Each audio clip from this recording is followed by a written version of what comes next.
today's upload is all about spring and Easter Tablescape Sunday 2020.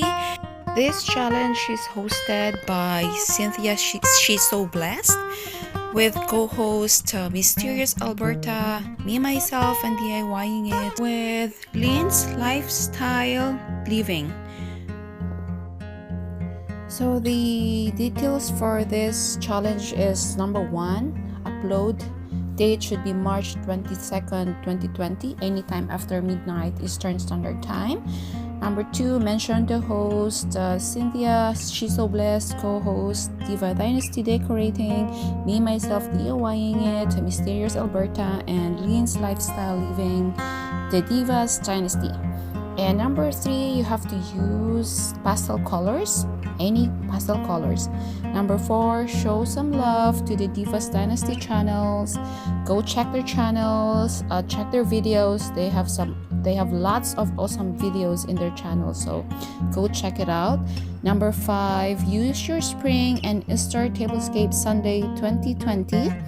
And then number 6, that was number 5. Number 6, have some spring and Easter fan, and there will be a playlist on the video, so you need to include when you upload this, you have to put it on that playlist.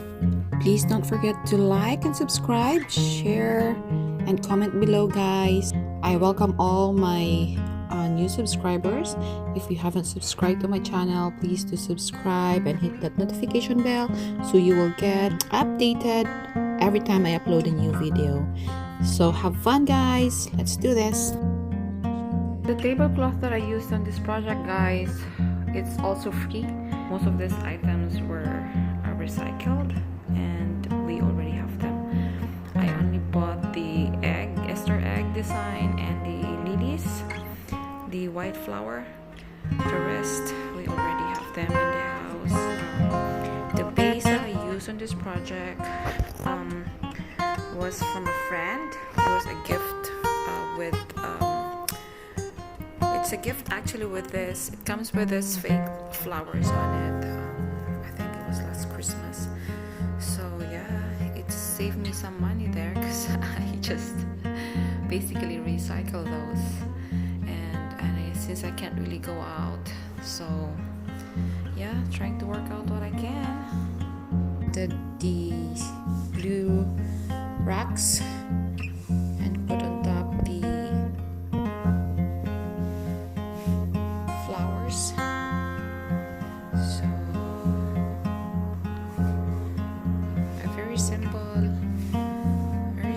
way to celebrate Easter Sunday. One way to celebrate Easter Sunday and one way to set up your table. Remembered I have this big glass wine, so I thought it would be a nice idea to put some colored chocolates that we have left over from last Christmas. Don't worry, guys, it's not expired. It's still good to eat. Finally, I will be able to use it as a set, because from my last video, if you still remember, I made it as my centerpiece. So today I put it there because we have this chocolates on the side and we can add some fruits later as a dessert. I only spent $2.50 for this project because I only bought this white lilies and the Easter egg. And I'm not sure if you can clearly see it, yeah, but I put 2 serving dish, one small and one big one. And the big one, I intentionally put this big one on the side because the 2 boys living in this house sits on the side, so you know for sure man eats a lot. Feel free to leave your comments, guys. Appreciate it. You can recommend, say something, or if you want me to do a different kind of video, let me know. You can also check my channel, my other videos in my channel. There There's travel, there is nature, you know, there are funny videos too. Hope you get entertained.